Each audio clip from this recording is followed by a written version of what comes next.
Hello guys, welcome back to the channel. I was thinking the other day, it's hard to believe that I've been here in the Philippines living full-time for 5 years now.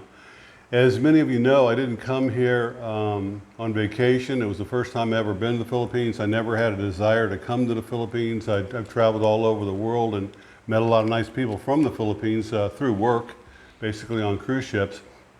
But I never had a desire to come here. I don't know why it was. It just wasn't on my list of countries that I wanted to go to.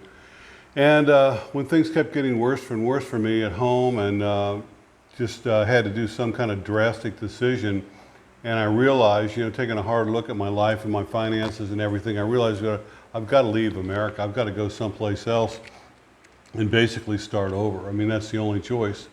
And I was going to go to Thailand initially. I'd watched a lot of videos on Thailand. There's a guy named Thailand Rob, 20 Seconds in Thailand. Used to love his channel. And I said, oh, this guy's doing really well over there, making friends and everything. Seems to be surviving on a minimum amount of money.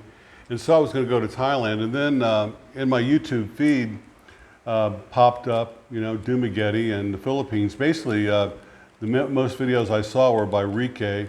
Life Beyond the Sea. He's got a great YouTube channel, and I've interviewed him a couple times actually. And he did a video on Valencia and on Dumaguete, and I looked at that and said, wow, that's really nice. And then he mentioned that it was easy to get a visa to stay in the Philippines, that it was very inexpensive here, and that also rents were easy to find. There's lots of places to choose from. And I started looking around and I saw that one of the videos he showed was at Dulce Vita, this apartment complex. I said, wow, that's really nice, beautifully landscaped, had a pool, a studio or 2-bedroom apartments. And I think back then the studio was like 16,000 pesos a month, and which was less than $300 a month. I said, well, I could afford that. And so I decided to try the Philippines first. So I came out and first I stayed in an Airbnb up on the mountain there. I'm not going to give the name of it, but it was not a very nice place. It was very run down. It's basically a mattress on the floor. Bathroom, I did have a bathroom to myself, but it wasn't clean and a lot of things didn't work. And then a kind of communal kitchen. And so I was there for a couple of weeks, but I was tutoring English to survive. And the problem with that place was there was a sawmill next door, which they didn't mention in the Airbnb ad. And it was so loud with the chainsaws. It started early in the morning, went on until after dark, that I couldn't do my tutoring. I literally couldn't talk to a student because there's chainsaws in the background. And also the internet was very spotty there, kept going out. So it just wasn't feasible to stay there. And that place I was paying, I think around 10,000 pesos a month. And literally I brought, I mentioned before in other videos, but I bought beef jerky to eat and some almonds that I had made. And that's what I was literally eating and stuff. There's no stores up there, no place to go shopping, no place to buy anything.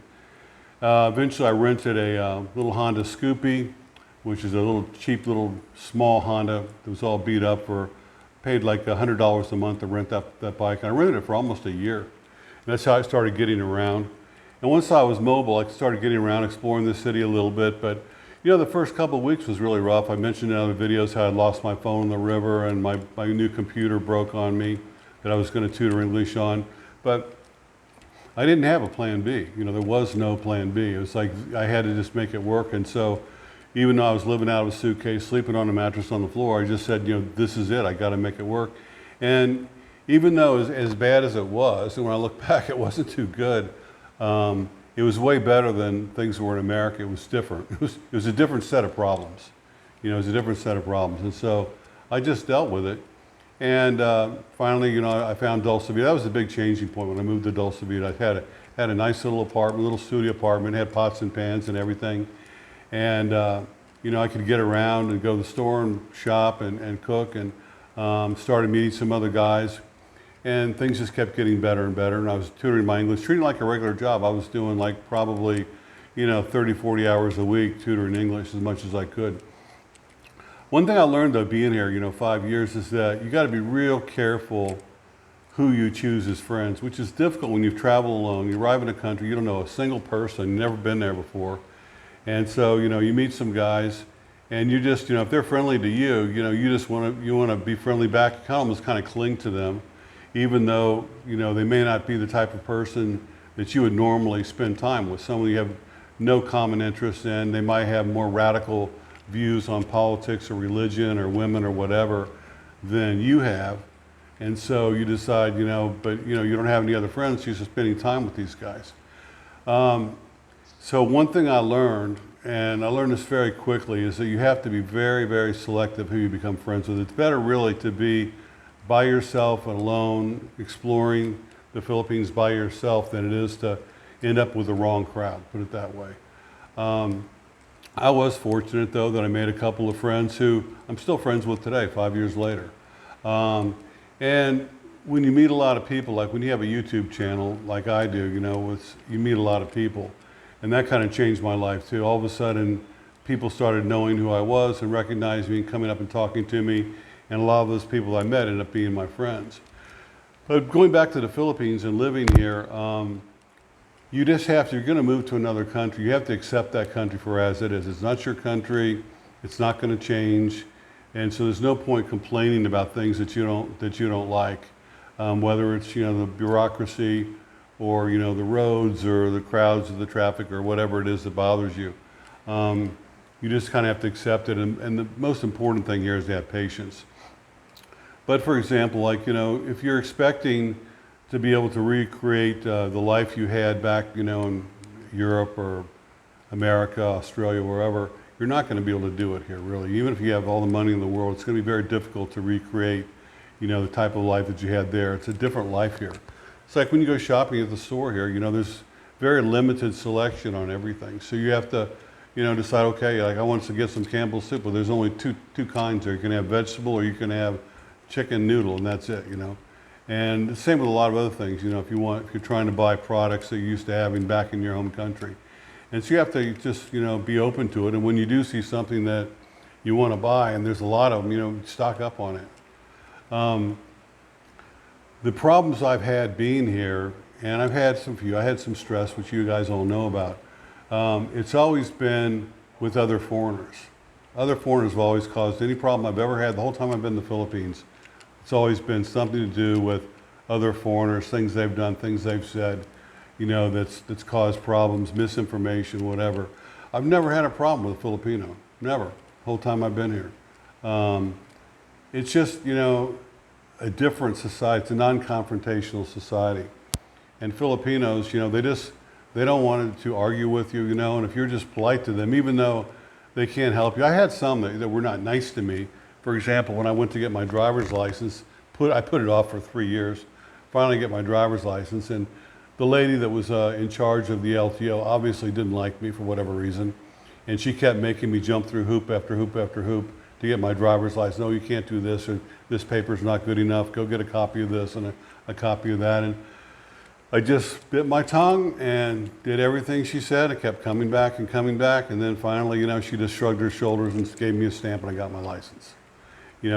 Other guys, I saw this happen when they just kind of lose their temper and get all mad and start yelling and saying, well, this is wrong and this is stupid and whatever. Next thing you know, they're never going to get a driver's license.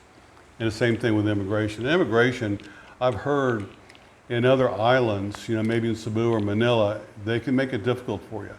Here in Dumaguete, like I said, been here 5 years, they're some of the nicest people. The guard out front will help you fill out your form if you're trying to extend your tourist visa. They're very nice, they're very helpful, they speak excellent English, and they have no problem with you staying here for the rest of your life on a tourist visa. All you have to do is follow the law, follow the rules. Like you can stay, 6 months, on your tourist visa, and then you have to go and renew it, or you can do like 1 month or 2 months. You have to get an ACR card, which is a Filipino ID, and you get that after so many months. And as long as you keep renewing it, you're fine. After 3 years, you technically have to leave the country, and you don't have to leave for good though. It's like they'll tell you this at immigration, okay, just get on a plane and go to Malaysia, go to Vietnam, go to Thailand, and get back on another plane the same day, or even on the same plane and come back here and go through immigration, and they'll stamp you 30 days in and then start all over again with your 3 years. And it's that easy. It's not like that in Vietnam. It's not like that in Thailand. They keep changing the rules over there. And that's one of the reasons that I decided to stay here in the Philippines is one, they actually want us here. Foreigners, expats, whatever you want to call us, guys that retire here, they want us here. They actually welcome you here. And that's not just the bureaucracy, that's the Filipino people. They want you here. They don't look at you like, what are you doing in my country? And it's not that way in other places. You go to other countries and they'll accept that you're there. They'll let you stay there, but they don't really want you there. And also the big thing is the language. I don't speak any other languages, and being in the Philippines, that's one of the nicest things is that almost everybody speaks English to some level. If they were very, very poor growing up and didn't get a chance to go to school, that person probably won't speak English. But most young people are taught English in school. Most everybody that's got a job, say at the mall or any place you go, they speak English. I found actually more people speaking fluent English here in the Philippines than they did in Miami. That's true. If you have been to Miami recently, go to a hair salon, go to a pizza parlor. Everybody speaks Spanish. And so it's a big plus. Also, when they give you forms to fill out here, for say your driver's license or for your extending your passport or whatever it is you're doing, your visa, it's all in English. Everything's in English. All the signs are in English. All the restaurant menus are in English. It makes it much, much easier to live here. And so that's a big thing. And of course, like I said before, when I came here, I was single. I hadn't been dating in quite a while, probably 6 months had been since I'd gone out with anybody. And that was when I was the last ship I worked on. And I kind of given up on that in my life. I was in my 60s and I said, that's it. Enough is enough. I'm not going to find anybody. I don't need that in my life. I'd be fine, perfectly fine alone. I'm perfectly fine living on my own. I don't have a problem with that at all. I don't get lonely. I don't get depressed. I'm okay with that. And so I come over here, and it's surprising I didn't know this thing about older men and younger women in the Philippines. And I never even knew that when I worked on all these ships with Filipinos, but it makes sense because I work with mostly men, Filipino men, and we never talked about dating. We never talked about relationships. They never told me, I was a bunch of older men living in my country, and they've all married young Filipinas. They never told me that. They welcomed me to their parties, and we socialized, we worked together. There were a handful of women, Filipino women working on ships, and I talked to them, and same thing, and they never mentioned anything like that. So I come over here, and the first time I'm sitting down at a table at Dulce Vita with a bunch of guys, they start talking about, their conquests. They're bragging about, all the women they've been with. And I go, what are you guys talking about? And this one, that one. And then I see this one older guy, and he's got this attractive young girl, and I go, man, what's she doing with him? And then it dawned on me, the whole thing, and I kind of found out about it. But even then, I didn't start dating anybody. I just kind of, and I was starting to make enough money where I could go out every once in a while. I made a couple of friends, and we would go out maybe on Friday or Saturday night. It's only one nightclub here, a place called Why Not. We'd go there and just sit there, have a couple of drinks. I might meet a couple of girls, but we weren't trying to pick anybody up. Never did pick up anybody from Why Not. Just went there and talked to some girls and had a good time, had a few drinks, never got drunk, and came home. And then all my friends that I started meeting, they were all in relationships. Everybody had a girlfriend. And I started having a little bit of extra money, so well, maybe I should, try and find somebody to go out with, So did what everybody else does, they all go online. So went online and met a couple girls, and none of it worked out. They were just, some of them were okay girls, but some of them were, obviously gold diggers looking for money, which I didn't have anyway. And so there was just nobody there, that really interested me at all. So I kind of gave up on that. I was on one of the websites. I'm not going to mention which one it was. And it was a paid subscription. It was like $20 a month. And my subscription was going to run out. I wasn't going to renew it. I had like, a week left on it. And then I found my wife on there. And she had just been on there too. Jen had only been on the same site for about a month. So I was kind of, fed up with the whole thing. You start texting with them and back and forth. The next thing you know, somebody you don't even know is calling you hon and dear. Dear, like, you've got a relationship going and there's something weird about that. And so I kind of just cut right to the chase. Like, we had a couple messages back and forth, and you always ask for their Facebook, because if they have a real Facebook with pictures of their friends and families and parties and stuff like that, it's a real person and it's not a scammer. And so she had a Facebook. And so we're messaging back on Facebook, and I just said, look, let's get together for coffee, I've since found out my wife doesn't drink coffee. So anyway, we met for coffee. I got videos on that too. You probably know what happened there. But met for coffee, and one thing led to another. Now we're married, and we got a child, another big thing. That's like the last thing, if you would have told me 5 years ago, guess what? And when you're 68 years old, you're gonna father a child with a 29-year-old girl or young woman from the Philippines. I would have said bullshit. I wouldn't believe you. You're crazy. Wouldn't even think about it. It's just like the farthest thing from my mind, the farthest. And so, here we are. And I've never been happier. I've never been happier. Adorable little boy,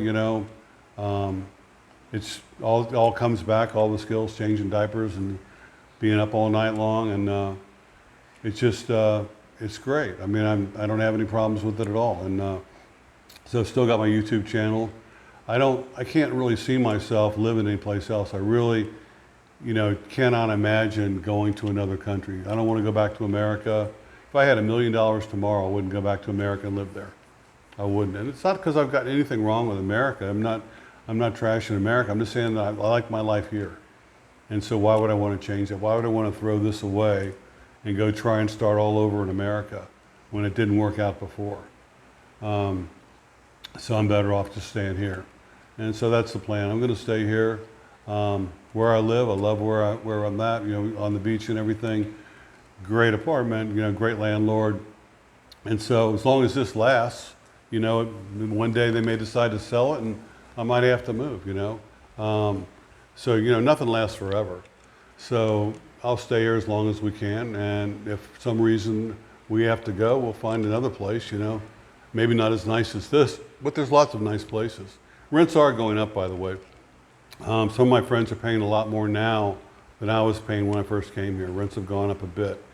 But there's still a lot of properties available, whether you want a house or an apartment or whatever. There's a lot of choice here. And Dumaguete is, kind of a really popular place. So if you go to other places, other parts of the Philippines, you probably find even more selection. And so that's the one thing you save the most money on here is on rent. A lot of my friends have bought property, they're building houses. Some of them have had some big problems with that. They've gotten ripped off for lots and lots of money. Some of them it all worked out great. Some of them built houses thinking they were going to turn around and be able to sell it and make a profit. They still got the house. They haven't been able to sell it. And so that's one thing to be aware of here. Like, property is not liquid like it is in America. You have a condo or a house or whatever, a piece of land, and you think you can turn around and sell it tomorrow and get your money back or make a profit. It's very difficult here in the Philippines to sell property. And of course, you can't really own it 100% anyway. You've got to have, your wife or a Filipino owning like 60% anyways. Unless it's a condo. You can own a condo 100%, but you don't own the land, obviously. You just own the apartment. So, that's something I don't really have any interest in doing, building a house, buying property. It's just, I don't see it. Of course, I said the same thing about getting married and having a baby, so that might change down the line, Finally, we've got 2 motorcycles. I've got one and Jen's got one, and used to get around everywhere for 5 years. That's how I got around, was a motorcycle, rain or shine. Got around a motorcycle, bought our groceries on it. We had a rack on the back and bungee cord the box of groceries on there, and it worked fine. It was never a problem, Had a lot of breakdowns, as you guys know. And there's lots of motorcycle shops that'll fix things for you, and it's real cheap to get a motorcycle repaired here. And then when I found out Jen was pregnant, we just stopped even putting her on the bike. It just like a couple months in, we said, no, we're not doing this anymore. And we started riding a tricycle. Tricycles are here everywhere. It's like, if you don't know what that is, it's a motorcycle with a sidecar. And you can go anywhere for a couple dollars. And so we have to walk all the way to the end of the road to the main highway and catch a tricycle, go to Dumaguete. And that's what we did. That's how we went to the doctor, the hospital, everything. And then finally, I bought a car in December. And best thing I've done in a long time. Just really, really happy with it. And we haven't driven either one of our bikes since then. They're both sitting down there under cover, so I don't know what I'm going to do with them. But we haven't driven our bikes yet. So it makes it much easier now that we got the baby. Of course, it's way safer, got a car seat and all that stuff. So it just makes it easier. And driving over here, a lot of people say they're afraid to drive in the Philippines, that it's crazy or something. It's really not once you get used to it. It's actually in a lot of ways better than America. A good example is like traffic lights. Most of the places around here, on this island at least, there's no traffic lights. And so you get in downtown Dumaguete, you go to the busiest part of Dumaguete, a four-way intersection, there's no stop signs, there's no traffic lights. And you say, how, that's crazy, that's insane. It's, you know, it's chaos, and it is, it's chaos. And what chaos, if you look up the definition of chaos, that's organized confusion. And that's what it is, it's organized confusion. There's no rule, the person to the left goes first or whatever, it's just you go when you can go. And it works beautifully. People just go through slowly, you know, and you turn, doesn't matter if there's trucks, cars, buses, whatever, it works great. And people here, they're not aggressive drivers. Every once you'll see some guy on a big bike, you know, flying by. A lot of times it's a foreigner. But they're, you know, they're not aggressive drivers. There's no road rage here. If somebody accidentally cuts you off, you know, usually they'll just wave their hands saying they're sorry and you accept their apology. And you do the same thing if you cut somebody else off. And you're going kind of slow anyway. You know, even on the highway here, you're never going faster than like 45, 50 miles an hour. So, you know, that helps a lot. And it's just, I found it less stressful. I didn't really find the motorcycle stressful at all. I kind of enjoyed it, especially I liked riding at night. But it's just easy, you know. And finding a parking space can be a bit of a challenge sometimes, but we've got the backup cameras and sensors and all that. So, you know, that makes that a lot easier. And so you just, you know, get used to it. But I see guys message me all the time. I get a lot of emails, you know, a lot of, you know, messages and stuff and comments. And people see, you know, especially they see all my videos when I first started out and how bad things were with my life and what I've got now. And they go, wow, you know, I'm going to come to the Philippines, you know, and give up everything I got and start over like Mark did. I tell everybody, you know, I don't encourage anybody to do what I did. I came here with hardly any money at all, no, you know, ticket on any place else, no B plan at all. Never been to the Philippines, knew nothing about it, except for what I'd seen, you know, in YouTube videos. And I tell people that if you've got, you know, a job that, you know, you love going to, you've got a career, and you wake up every morning excited to go do your career, whatever that may be, or your business, you love doing it, and you've got a family, you know, maybe you might be divorced, you might be single, but you know, you've got friends, you've got grandkids, you've got, you know, children that you see, whatever, and you like where you live, you've got a house that's paid off, don't give all that up and come to the Philippines. You know, don't think it's going to be some paradise over here, because it's not. You know, it's a beautiful country, but it's not perfect.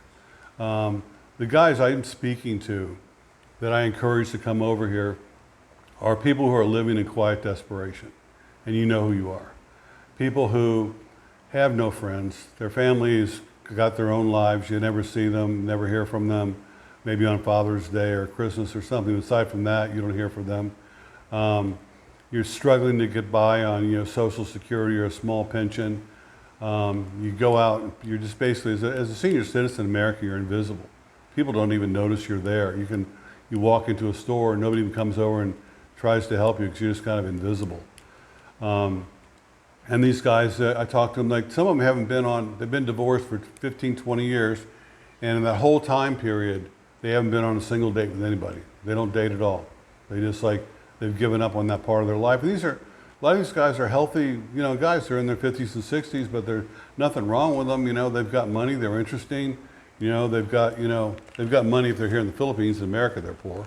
But those are the guys I'm speaking to, the guys that are totally desperate and depressed, and they really need to change their life.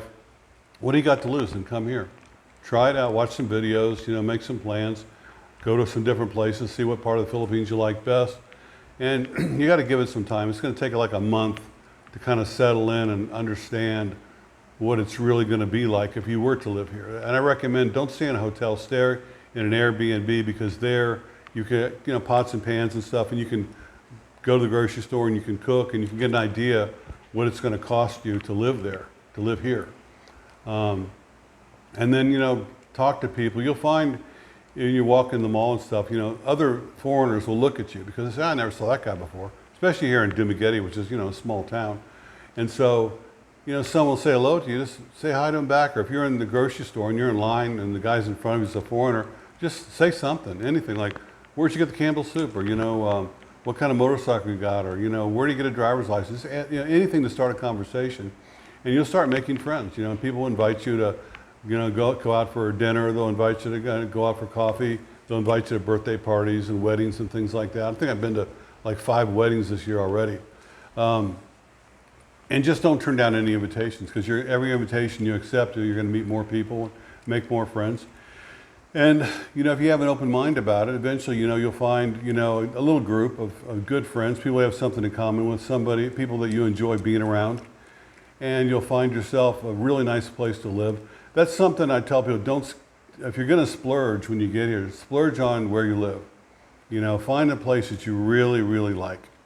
You know, and if you have to, like, I know a friend of mine looked at 40 places before he settled in where he's at now. Just keep looking and looking until you find that one place and say, this is it, that I'm comfortable in, I like this place, it's got all the amenities that I want.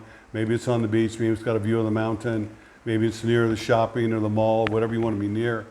And don't settle for something that's, you know, not what you want, because that's not going to make you happy.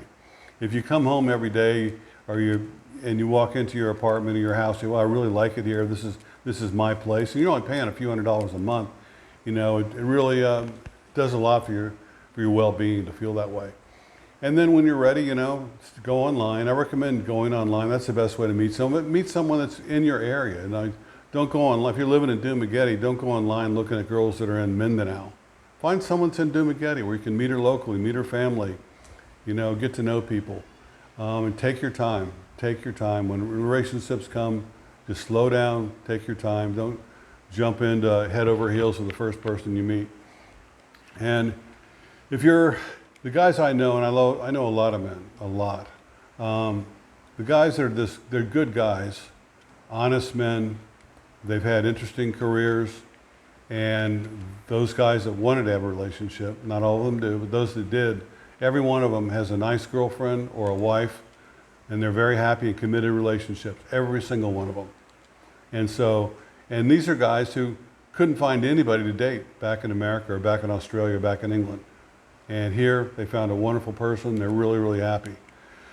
So, you know, 5 years, hard to believe, you know, I went from where I was, you know, in America after losing my house and losing everything, and quadruple bypass surgery and divorce and every bad thing you can think of to happen to you.